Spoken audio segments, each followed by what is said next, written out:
Hello friends, civil site visit channel में आपका स्वागत है। आज का टॉपिक हमारा लैपिंग जोन की बीम में हमें कहाँ लैप देना चाहिए वो मैं आज आपको बताऊंगा। इंडियन स्टैंडर्ड ने जो हमें लैप जोन दिए हैं उसके बारे में मैं थोड़ा आज बताऊंगा।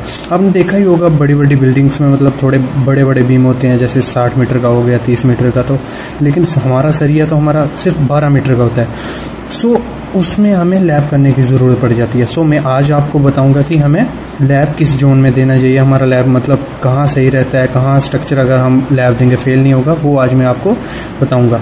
ठीक है, तो आप यहाँ देख रहे हो ये कंटिन्यूस बीम है। तो पता ही होगा आपको बीम में कि हमारा कंप्रेशन जोन कहाँ होता है और टेंशन जोन कहाँ होता है। ठीक है, ये हो गया हमारा कंप्रेशन जोन और ये हो गया हमारा टेंशन जोन, जो बीच में हमारा आ गया न्यूट्रल जोन। ठीक है, तो पहले मैं आपको कंप्रेशन जोन के बारे में बताता हूँ। तो टॉप बार में सेफ जोन इस एरिया को कहा जाता है। ठीक है, जो ये एरिया है ये हमारा मतलब सेफ एरिया, सेफ जोन है, हम यहाँ लैब प्रोवाइड कर सकते हैं। इस एरिया को सेफ जोन क्यों कहा जाता है? क्योंकि यहाँ नेगेटिव मूवमेंट बहुत ही कम होता है। तो अगर सिंपल लैंग्वेज में कहा जाए तो इधर मतलब लोड का इफेक्ट बहुत कम पड़ता है और फेलियर होने के चांसेस कम होते हैं। तो हमारा जो टॉप बार का लैब हम इस जोन में देंगे तो हमारा सेफ होगा। अगर इधर देंगे तो हमारा स्ट्रक्चर फेलियर होने के ज्यादा चांसेस रहते हैं। तो हमारा जो टॉप बार के लिए सेफ जोन हो गया हमारा ये।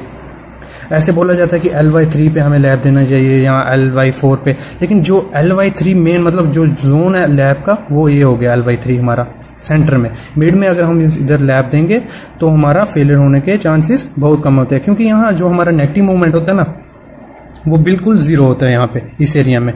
तो हमें यहाँ अगर लैब देंगे तो हमारा स्ट्रक्चर फेल होने के चांस बहुत कम। तो अभी आ जाते हैं हम अपनी बॉटम रीइंफोर्समेंट पे, मतलब हमारा टेंशन जोन। तो इसके लैब का जोन जो बेस्ट जोन होता है वो होता है इसका जंक्शन एरिया, मतलब LY8 के हिसाब से। LY8 को क्या हो गया, मतलब जितनी हमारी लेंथ होगी ना उसको हम 8 से डिवाइड करेंगे, जो हमारी वैल्यू आएगी ना उस एरिया में हम अगर हम लैब प्रोवाइड करेंगे तो हमारा वो सेफ जोन हो जाएगा। ठीक है, यहाँ फेलियर होने के चांसेस कम होते हैं। क्यों यहाँ फेलियर होने के चांसेस कम होते हैं? क्योंकि यहाँ जो हमारा पॉजिटिव मूवमेंट होता है ना वो जीरो होता है।